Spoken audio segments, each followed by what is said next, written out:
देखो भैया, ये हमारे रामचरितमानस पुराण में सुंदरकांड चल रहा है और सुंदरकांड में जो प्रसंग चल रहा है तो हमारे बाबा तुलसीदास जी ने दोहे में लिखा है कि सचिव वेद गुर तीन, जो प्रिय बोले भय आस, राज धर्म तन तीन कर कोई बेगिए नाश।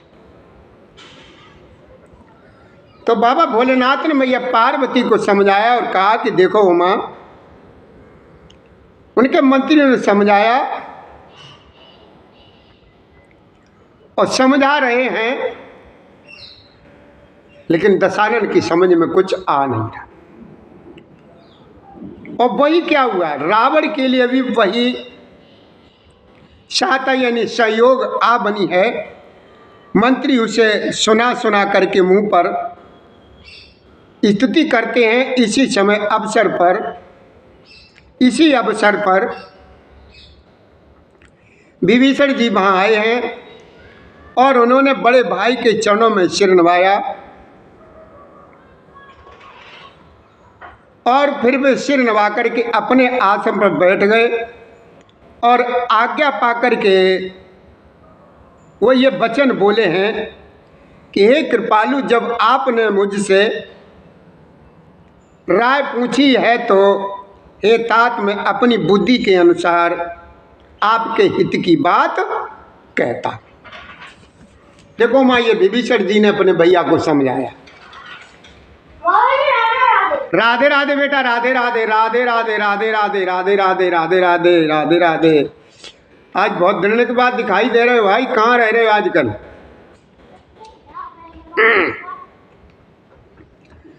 तो देखो, विभीषण जी ने कहा, भोलेनाथ मैया को समझा रहे हैं, कहते हैं कि देखो माँ, विभीषण जी ने कहा कि भैया, जो मनुष्य अपना कल्याण या सुंदर यश, सुबुद्धि, शुभ गति और नाना प्रकार के सुख चाहता हो, वह हे मेरे मालिक, पर स्त्री के ललाट को चौथ के चंद्रमा की तरह जो ना त्याग दें। अर्थात जैसे लोग चौथ के चंद्रमा को नहीं देखते हैं, उसी प्रकार पर स्त्री का मुख ही न देखें। विभीषण जी ने बहुत बढ़िया समझाया कि देखिए, ये चौथ का चंद्रमा जो है ना, आज भी हम लोग यही कोशिश करते हैं कि भगवान की चौथ का चंद्रमा न दिख जाए। अगर वो धोखे से दिख जाए तो उसको बहुत अशुभ मानते हैं। इसी तरीके से मेरे बाबा ने, तुलसीदास जी ने भी लिखा और विभीषण जी ने, जबकि वो राक्षस हैं, उन्होंने भी बताया कि देखो भैया, पर स्त्री का मुख जो है ना, क्या समझ आया कि देखो भैया, पर स्त्री का मुख जो है एक चौथ के चंद्रमा की तरह होता है। जिस तरीके से चौथ के चंद्रमा को नहीं देखना चाहिए, अशुभ होता है, उसी तरीके से भैया पराई स्त्री के मुखार बिंदु को देख करके अशुभ ही अशुभ दिखाई देता है। सब कुछ अशुभ ही होने लगता है। इसलिए भैया, पर स्त्री की तरफ कभी भी धोखे से भी नहीं देखना चाहिए। तो उन्होंने क्या कहा है, अगर अपना चाहते हो, अगर आप अपना कल्याण चाहते हो तो आप भी पर स्त्री का मुख न देखें। और पर स्त्री यहां पर कौन है? जानकी जी। कि 14 भुवन एक पति होई। जो विभीषण जी समझा रहे हैं अपने भैया दशानन को, और मेरे तुलसीदास जी चौपाई में कहते हैं कि देखो भैया, कि 14 भुवन एक पति होई, और भूत द्रोह तिसय नहीं सोई, और गुण सागर नागर नर जोऊ, और अलप लोभ भल कहे ना को। कि देखो भैया, भोलेनाथ माँ पार्वती को समझा रहे हैं, कथा श्रवण करा रहे हैं। और देखिए, हम लोग भी कितने नसीब वाले हैं, कितने भाग्यशाली हैं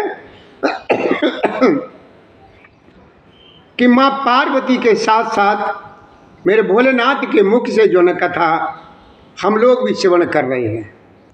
हम कितने भाग्यशाली हैं। ये समय, ये कथा श्रवण करने का जो अवसर है, ये मौका है, बड़े नसीब से मिलता है।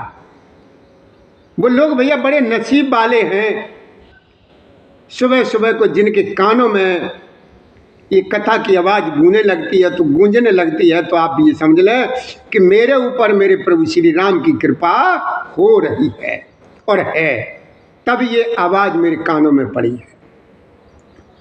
उन्होंने क्या कहा कि 14 भुवनों का एक ही स्वामी हो, वह भी जीवों से बैर करके ठहर नहीं सकता है, यानी नष्ट हो जाता है। जो मनुष्य गुणों का समुद्र और चतुर हो, उसे चाहे थोड़ा भी लोभ क्यों न हो, तो भी कोई उसका भला नहीं कहता है। चाहे कोई भी हो, तो भी कोई भला नहीं कहता है। आगे मेरे भोलेनाथ मैया को समझाते कहते हैं, देखो माँ, अब भोलेनाथ ने सब कुछ समझा दिया, बाबा ने भी सब कुछ तुलसीदास ने लिख दिया। क्या लिखा कि काम क्रोध मद लोभ सब नाथ नरक के पंथ कहते हैं रास्ता।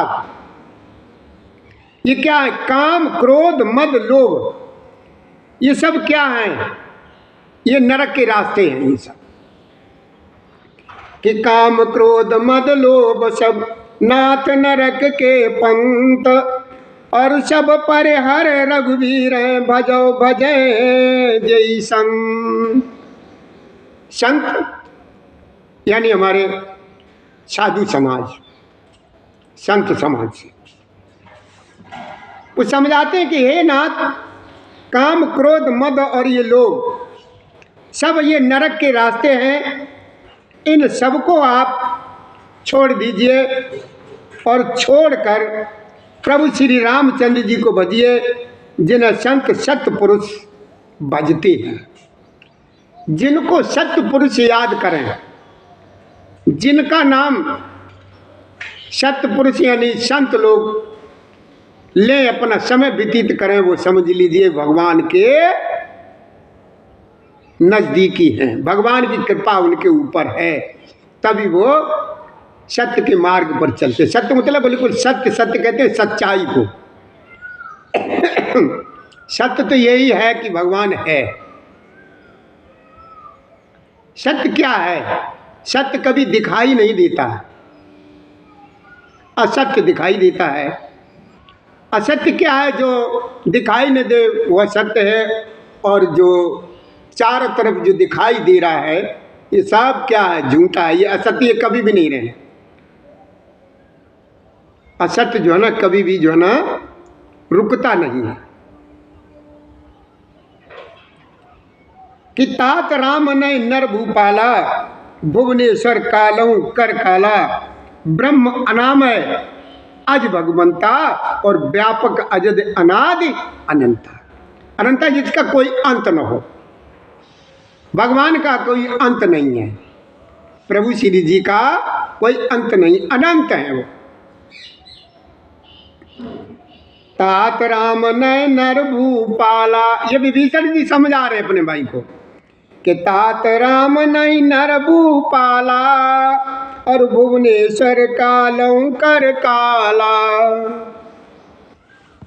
ब्रह्म अनामय अज भगवंता, और व्यापक अजित अनादि अनंता। भोलेनाथ जी मैया को समझाते, क्या कहते हैं कि देखो माँ,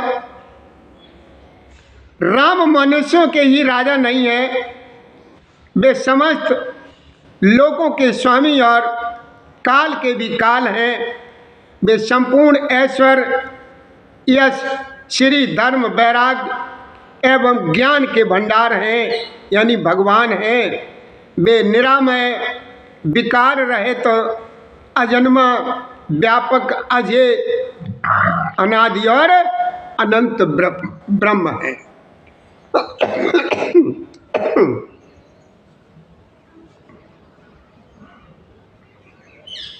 आगे समझाते हैं भोलेनाथ मैया को, देखो उमा, उन कृपा के समुद्र भगवान ने पृथ्वी, ब्राह्मण गाय और देवताओं का हित करने के लिए ही ये मनुष्य शरीर धारण किया है। हे भाई सुनिए, वे सेवकों को आनंद देने वाले, दुष्टों के समूह का नाश करने वाले और वेद तथा धर्म की रक्षा करने वाले हैं। हे भैया, वही आपसे मेरा निवेदन है, मैं आपसे प्रार्थना करता हूँ कि भैया बैर त्याग कर उन्हें मस्तक नवाइए। वे प्रभु श्री राम जी शरणागत का दुख नाश करने वाले। हे नाथ, उन प्रभु की जानकी जी दे दीजिए। क्या कहते हैं कि हे नाथ, उन प्रभु को जानकी जी दे दीजिए और बिना ही कारण इसने करने वाले श्री राम जी को याद करिए, याद करिए या बचिए।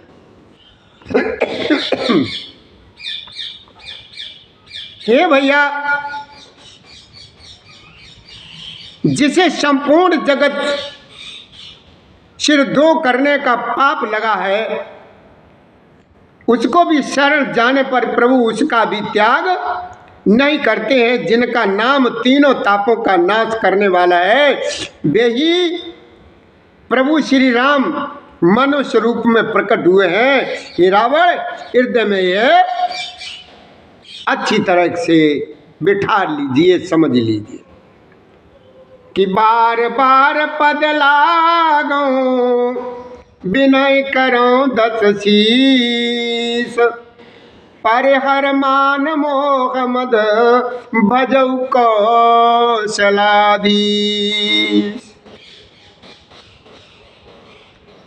भोलेनाथ मैया को समझाते हैं कि देखो, उनका भैया उन्हें समझा रहा है विभीषण, और भी लोगों को भी समझा रहे हैं। कहते हैं कि देखो, हे दस ग्रीव, हे दस शीश, मैं बार बार आपके चरणों में अपना सिर रखता हूँ और विनती करता हूँ कि मान, मोह और मद को त्याग कर आप कौशलपति प्रभु श्री राम जी का भजन कीजिए। कि मुनि पुलस्त जी ने अपने शिष्य के हाथ ये बात कहला भेजी है कि तात, सुंदर अवसर पाकर के मैंने तुरंत ये बात प्रभु से कह दी है। क्या कह दी है? मालबंत अति सचिव शयाना। जो इसका सचिव था, किसका? रावण का। ये सचिव इसका मामा था, इसका मामा नहीं था, सॉरी, नाना। ये मालबंत अति सचिव शयाना, तास वचन सुन अति सुख माना, तात अनुज तब नीत विभूषण, शोर धरव जो कहे विभीषण। उस मालबंत ने क्या कहा कि हे भैया, मालबंत नाम का एक बहुत ही बुद्धिमान मंत्री था।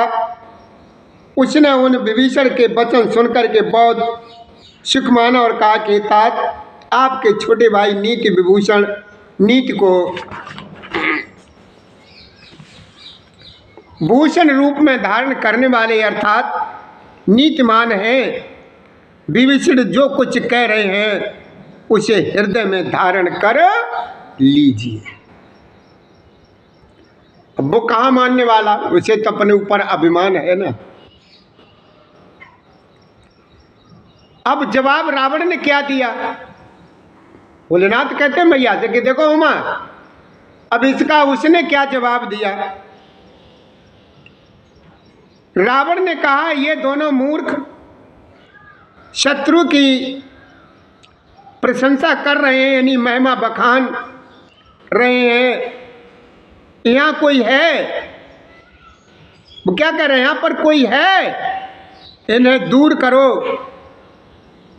ना। कब मालबंत तो बेचारा सुन करके घर लौट गया और विभीषण जी हाथ जोड़ करके फिर कहने लगे। मालबंत तो चला गया समझा करके, लेकिन विभीषण जी वहीं पर रुके रहे और हाथ जोड़ करके फिर समझाने लगे। क्या समझाने लगे कि हे नाथ, पुराण और वेद ऐसा कहते हैं कि सुबुद्धि यानी अच्छी बुद्धि और कुबुद्धि जिसे खोटी बुद्धि कहते हैं सबके हृदय में रहती है। जहाँ सुबुद्धि है वहाँ नाना प्रकार की संपदाएं यानी सुख की स्थिति रहती है, और जहाँ कुबुद्धि है वहाँ परिणाम में विपत्ति दुख, विपत्ति मतलब दुख ही दुख होता है।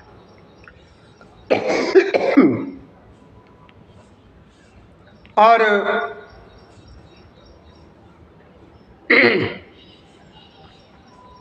तो वो क्या कहता है, दशानन क्या कहता है कि तब और कुमति बसी विपरीता। विपरीता माने उल्टी। ये दशानन के अंदर जो है ना कुमत बैठी हुई है, क्योंकि उसका अहित जो होने वाला है, हित जो उसे कुबुद्धि को करना है।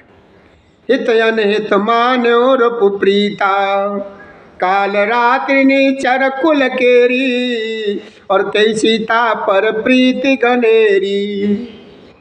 इसलिए उसको सीता पर प्रीति ज्यादा है, क्योंकि कुबुद्धि उसके यहाँ उसके हृदय में विराज रही है।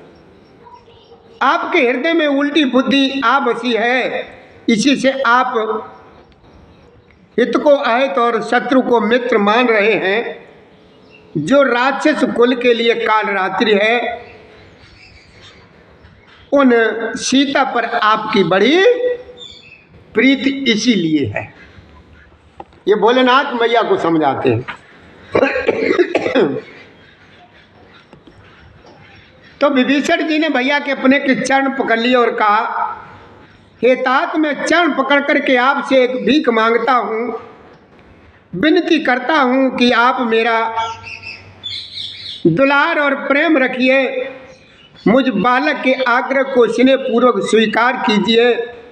श्री राम जी को सीता जी दे दीजिए, जिसमें आपका अहित न हो। विभीषण ने पंडितों, पुराणों और वेदों द्वारा समस्त अनुमोदित वाणी से नीति बखान करके कहीं पर उसे सुनते ही रावण क्रोधित होकर के उठा और बोला कि रे दुष्ट, अब मृत्यु तेरे जो है ना निकट आ गई है। वो तरह तरह से विभीषण जी को ताने मारने लगा, कहने लगा, अरे मूर्ख, तू जीता तो है, सदा मेरा जिलाया हुआ अर्थात मेरे ही अन्न से पल रहा है, पर हे मूढ़, पक्ष तुझे शत्रु का ही अच्छा लगता है। अरे दुष्ट, बताना जगत में ऐसा कौन है जिसे मैंने अपनी भुजाओं के बल से न जीता हो। सबको मैंने जीत रखा है। मम पुर बस तपसे पर प्रीति सट मिल जाए तिन कर कहो नीति। अब वो क्या कहता है, मेरे यहाँ तो रहता है, मेरे यहाँ तो बसता है, लेकिन बजाता किनकी है, प्रीति किनसे कर रहा है, उन तपस्वियों से। जा उन्हीं से जाकर के तू मिल जाकर अचकाई कीने से चरण प्रहारा और अनुज गहे पद 12 बार। और उसने ऐसा कह करके विभीषण जी के 1 लाख मार दी। मेरे नगर में कहता है, मेरे नगर में प्रेम करता है, मेरे नगर में रहकर प्रेम करता है, और तपस्वियों पर मूर्ख, उन्हीं से जा मिल और उन्हीं को नीति बता। ऐसा कहकर रावण ने उन्हें 1 लात मारी, परंतु छोटे भाई विभीषण ने मारने पर भी बार बार उसके चरण ही पकड़े रहे।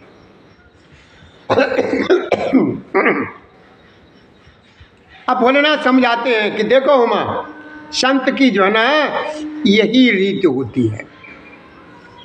संत की इसी में बड़ाई है, कभी उसको क्रोध न आए। उमा संत कई यही बड़ाई, और मंद करत जो करे भलाई। तुम पे तो सर से भले मोई मारा, और राम बजे हित नाथ तुम्हारा।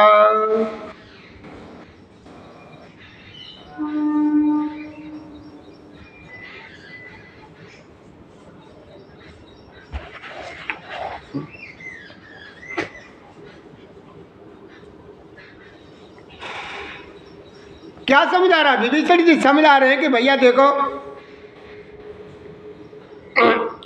कहना मान जाओ मेरा, ये राम जो है ये कोई साधारण मनुष्य नहीं है।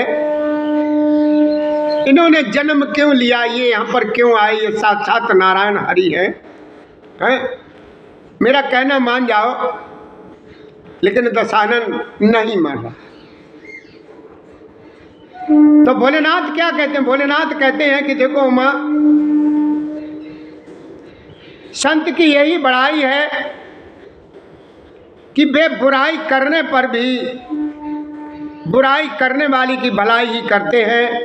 विभीषण जी ने कहा आप मेरे पिता के समान हैं, मुझे मारा सो तो अच्छा ही किया है, परंतु नाथ आपका भला श्री राम जी को भजने में ही होगा। आपने मारा वो कोई बात नहीं है, हम छोटे हैं आप बड़े हैं, कोई बात नहीं है, मेरे पिता के समान है, लेकिन आपका भला जो है ना प्रभु श्री राम जी के भजने में ही होगा। सचिव संग ले नभ पत गयऊ, सबई सुनाई कहत अस भयो। देखो माँ, इतना कह करके विभीषण जी अपने मंत्रियों को साथ लेकर आकाश मार्ग में गए और सबको सुनाकर भी ऐसा कहने लगे। क्या कहने लगे? ये भैया बड़े ध्यान से श्रवण करो आप। ये क्या, विभीषण जी आकाश मार्ग में चले गए, उड़ गए, जा रहे कहाँ? प्रभु श्री राम जी के पास। वो चलते समय क्या कह गए कि राम सत्य संकल्प प्रभु सभा काल बस तोर, मैं रघुबीर शरण अब जाऊं देव जन कोर।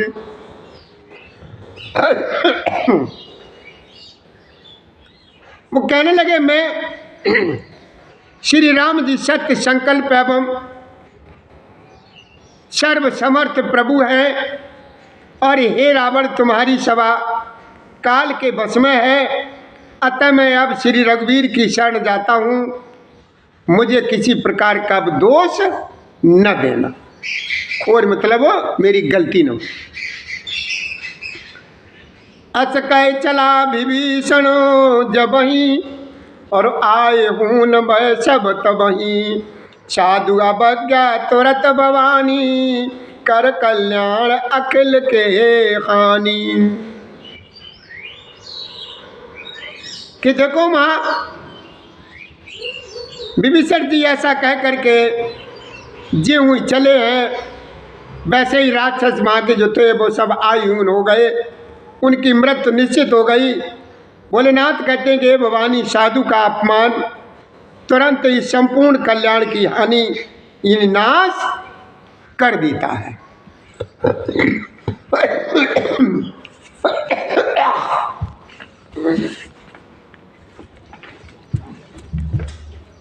अरे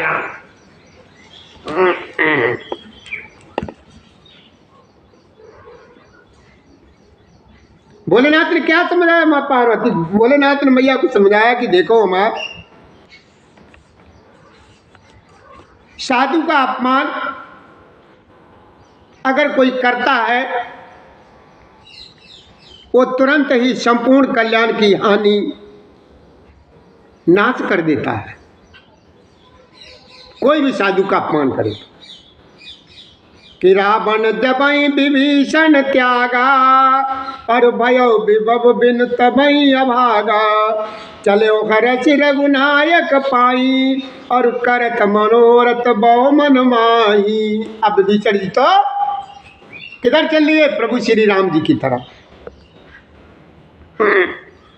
रावण ने जिस क्षण विभीषण को त्यागा, उसी क्षण वह अभागा वैभव ऐश्वर्य से हीन हो गया, विभीषण जी प्रसन्न होकर के मन में अनेकों मनोरथ करते हुए श्री रघुनाथ जी के पास चल लिए हैं। अब देखिए, अब विभीषण जी ने क्या किया। विभीषण जी जो है ना राम के पास पहुंच गए। देखो जाय चरण जल जाता, और अरुण मृदुल सेवक सुखदाता, जे पद परच तरी ऋषि नारी, दंडक कानन पावनकारी। अब भोलेनाथ भैया पार्वती को समझाते हैं। देखिए समय देखिए कितना बढ़िया है। भोलेनाथ भैया पार्वती को समझाते हैं और माँ के साथ साथ हम लोग भी कथा को श्रवण कर रहे हैं। अब वो विभीषण जी रास्ते में जा रहे हैं और मन में क्या सोचते जा रहे हैं।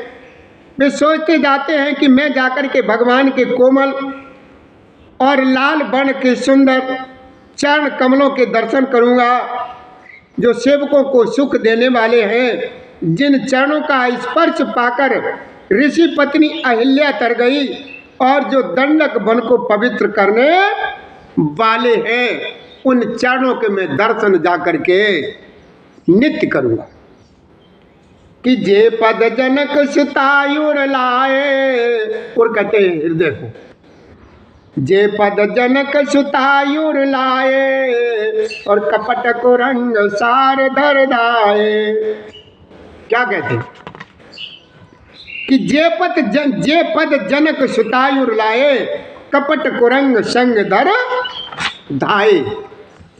हर और सर सरोज पद जेई, और आओ भाग्य में देखो तेई।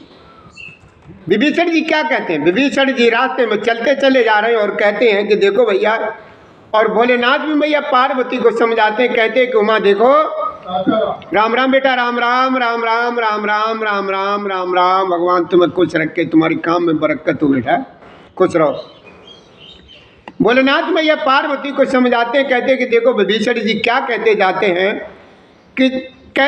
हैं कि देखो, जिन चरणों को जानकी जी ने अपने हृदय में धारण कर रखा है, जो कपट मृग के साथ पृथ्वी पर उसे पकड़ने के लिए दौड़े थे, और जो चरण कमल साक्षात शिव जी के हृदय रूपी सरोवर में विराजते हैं, मेरा अहोभाग्य है कि उन्हीं को आज मैं जाकर के देखूंगा। जिन पायन के पादुकन भरत रहे मन लाए, ते पद आज बिलोको इन नैनन अब जाए। और क्या कहते हैं विभीषण जी। भोलेनाथ समझाते हैं कि देखो माँ, विभीषण जी क्या कहते हैं कि जिन चरणों की पादुकाओं में भरत जी ने अपना मन लगा रखा है, आज मैं उन्हीं चरणों को अभी जाकर के इन नेत्रों से देखूंगा। इस प्रकार प्रेम सहित विचार करते हुए वे शीघ्र ही समुद्र के इस पार, जिधर प्रभु श्री राम जी की सेना थी, वो आ गए। वानर ने विभीषण को आते देखा तो उन्होंने जाना कि शत्रु का कोई खास दूत आ गया है। ताय राख कपीस पहे आए। अब भोलेनाथ कहते हैं कि देखो माँ, उसी समय क्या हुआ, उन्हें पहरे पर ठहरा कर वे सुग्रीव के पास आए और उनको सब समाचार कह सुनाया। सुग्रीव ने श्री राम जी के पास जाकर के कहा कि रघुनाथ जी सुनिए, रावण का भाई आपसे मिलने आया है। विभीषण जी ने सुग्रीव को बताया और सुग्रीव जी ने प्रभु श्री राम जी को बताया।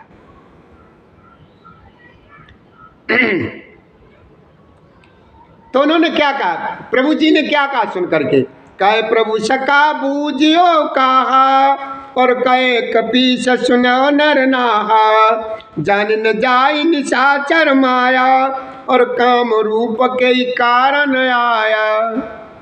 काम रूप में नहीं, तरह तरह के वेश बदलने वाला।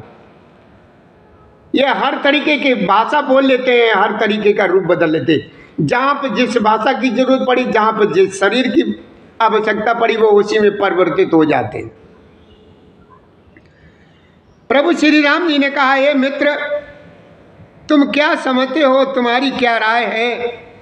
वानर राज सुग्रीव ने कहा, हे महाराज, सुनिए, राक्षसों की माया जानी नहीं जाती है। वो इच्छा अनुसार रूप बदलने वाला छली न जाने किस कारण यहाँ पर आया। जान पड़ता है ये मूर्ख हमारा भेद लेने आया है, इसीलिए मुझे तो यही अच्छा लगता है कि इसे बांध कर रखा जाए। प्रभु श्री राम जी ने कहा, हे मित्र, तुमने नीति तो अच्छी विचारी है, परंतु मेरा प्रण तो यह है, शरणागत के भय को हर लेना। मतलब शरणागत जो हमारी शरण में आया है, उसे जो भय है, उस भय को हर लेना चाहिए, यानी खत्म कर देना चाहिए। अब जब प्रभु जी ने कहा, वो सुनकर के हनुमान जी बहुत प्रसन्न हो गए। प्रभु के वचन सुनकर हनुमान जी बहुत प्रसन्न हुए और मन ही मन कहने लगे कि भगवान कैसे शरणागत वत्सल शरण में आए हुए पर पिता की भांति प्रेम रखने वाले हैं। अब बाबा ने तुलसीदास जी ने दोहे में लिखा है, क्या लिखा?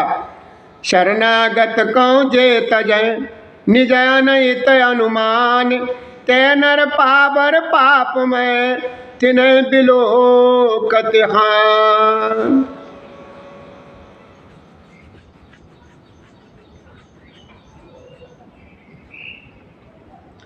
बाबा ने क्या लिखा, तुलसीदास जी ने क्या कहा? और प्रभु श्री राम जी का कहना है, राम जी फिर बोले कि जो मनुष्य अपने अहित का अनुमान करके शरण में आए हुए का त्याग कर देते हैं, वे पामर यानी क्षुद्र हैं, पाप में हैं, उन्हें देखने में भी हानि है और पाप लगता है।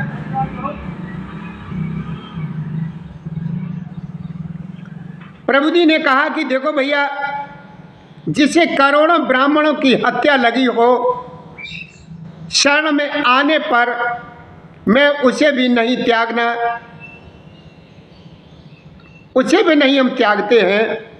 जीव ज्यों ही मेरे सम्मुख होता है तो ही उसके करोड़ों जन्मों के पाप जो है ना नष्ट हो जाते। पापी का यह सहज स्वभाव होता है कि मेरा भजन उसे कभी नहीं सुहाता है।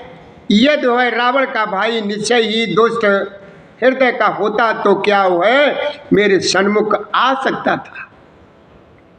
जो मनुष्य निर्मल मन का होता है वही मुझे पाता है। मुझे कपट और छल छिद्र नहीं बिल्कुल भी अच्छा लगता है। यदि उसे रावण ने भेद लेने के लिए भेजा है तब भी वे सुग्रीव अपने को कुछ भी भय या हानि नहीं है।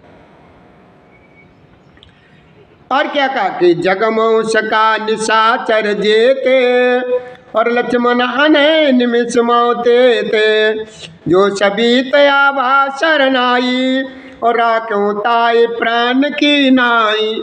मेरे प्रभु जी ने कहा मेरे प्रभु जी ने उन सब लोगों से कहा कि देखो भैया, क्योंकि हे सखे जगत में जितने भी राक्षस हैं लक्ष्मण क्षण भर में उन सबको मार सकते हैं, और ये जो है भयभीत होकर के मेरे शरण आया है तो मैं उसे प्राणों की तरह अपने पास रखूंगा। कृपा के धाम श्री राम जी ने हंसकर कहा कि दोनों ही स्थितियों में उसे ले आओ। तब अंगद और हनुमान जी शायद सुग्रीव जी कृपालु श्री राम जी की जय हो कहते हुए चले हैं। और इसी के साथ भैया मैं 2 मिनट की इजाज़त दीजिए, उसके बाद कथा को फिर सुनाएंगे हम। जय श्री राधे, जय श्री कृष्ण गोविंद हरे मुरारी, हे नाथ नारायण वासुदेवाय नमः। हे भैया, हमारा सभी लोगों से आपसे विनम्र निवेदन है कि ये प्रभु श्री जी राम जी की ये कथा है, आप इसको पूरा देखा करिए और सुना करिए, तब आपको कुछ मिलेगा। और आपसे मेरा निवेदन है कि आप इस वीडियो को देख कर आप इसको लाइक और सब्सक्राइब जरूर कर दिया करें, जिससे आपको प्रत्येक दिन के नए वीडियो आपको सुनने और देखने को मिलते रहें। इसी के साथ मैं अपनी वाणी को यहीं पर विराम देते हैं। जय श्री राधे, जय श्री कृष्ण गोविंद हरि मुरारी, हे नाथ नारायण वासुदेवाय नमः। जय।